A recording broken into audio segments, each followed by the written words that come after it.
Action Promise here at ABC 15 aims to do three things: give you a voice, give you the facts, and cut through all that noise to help you make a more informed decision when you cast your ballots. This is Tyler Kamp. He's retired as a Phoenix police lieutenant, and he's now running to be the Maricopa County sheriff. You check his campaign website, he's proudly running as a family man with a platform based on integrity and accountability. But our chief investigator, Dave Biskuping, uncovered Kamp has a history of sexual harassment and other misconduct. Tonight, you're going to see the official records and see what the candidate has to say about his past. We got a stack of records, and they show Kamp has been sustained, suspended, or reprimanded for various things in his career. And those files include a very recent case of sexual harassment. I have over 2 decades of experience with the Phoenix Police Department. You're watching sheriff candidate Tyler Kamp during a recent debate. He touted his time at Phoenix PD and his vision for MCSO. I will build upon the success of Sheriff Pinzone and move the sheriff's office forward with integrity, accountability, and effective policing. Now, this is a City of Phoenix investigation completed in January 2023. It investigated allegations of harassment and sexual harassment during Kamp's last year with Phoenix police. Check the findings, substantiated. And here's the investigation's conclusion. Quote, victim reported that Lieutenant Kamp sent sexually harassing text messages to her. The evidence provided by the victim corroborated her allegations. Although Lieutenant Kamp denied sending the messages, the victim provided screenshots as part of the investigation. So how does Kamp respond? Well, ABC 15 reporter Ford Hatchett has been interviewing all the candidates for sheriff as part of a separate series of reports. And Ford asked Kamp about the substantiated investigation. I know that you had at Phoenix Police, right? There were a couple incidents where, one I know was a sexual harassment, sustained allegation. How can you still make the case that you're the best man for the job? Yeah, that investigation you're referring to, I never received any discipline for that. It's something that came about 6 or 7 months after I left the police department. I retired. And so there's a lot more to that than what the paperwork might say. I mean, is it something that you're obviously, I would assume, not proud of, or is it something you dispute, those texts? Yeah, so if we're looking into that investigation, this was something where this employee was facing some discipline.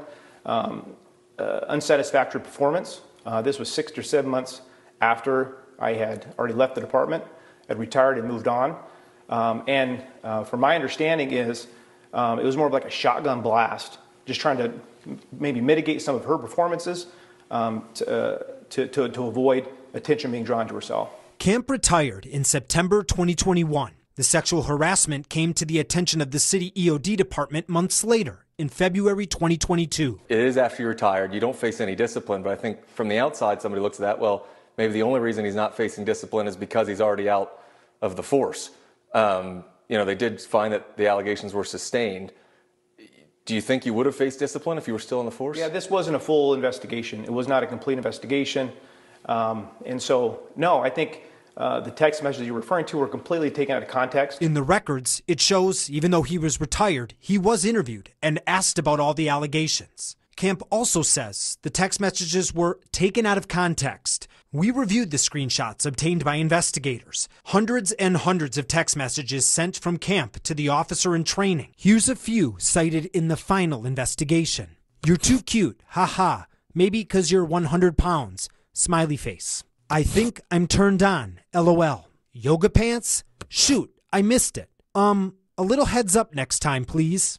Don't get married when you're 20. When I was 20, I wanted sex way too much. Haha. I was a virgin when I got married. So married was the answer. So are there any other disciplinary incidents that folks should know about? No, just the minor administrative infractions that were quickly fixed. We also obtained other misconduct records. This file shows Kamp was suspended for a day in 2014. Kamp used a special law enforcement database to search for information on a female employee's husband with no legitimate law enforcement purpose. Kamp also got a written reprimand in 2013. Over 2 years, he repeatedly used a take-home city vehicle for personal use. And I know the one other one was the searching, using a police database, I believe, for something that, again, wasn't police activity. Do you have a response to that one? Yeah, again, that was administrative. This particular person wanted his driver's license number. He was exchanging some supplies at a Home Depot. And so at the time, I didn't think there was anything wrong with that. But it was a technicality on my part, administrative error, and so that was quickly fixed. So what about the victim in that sexual harassment case? Well, she's no longer on the force. And to be clear, she was not a source for this story. But after we got the records, we did reach out to her. She thanked us for letting us know and then asked us not to identify her because she's trying to move past what happened. I'm investigator Dave Biscobing, ABC 15, Arizona.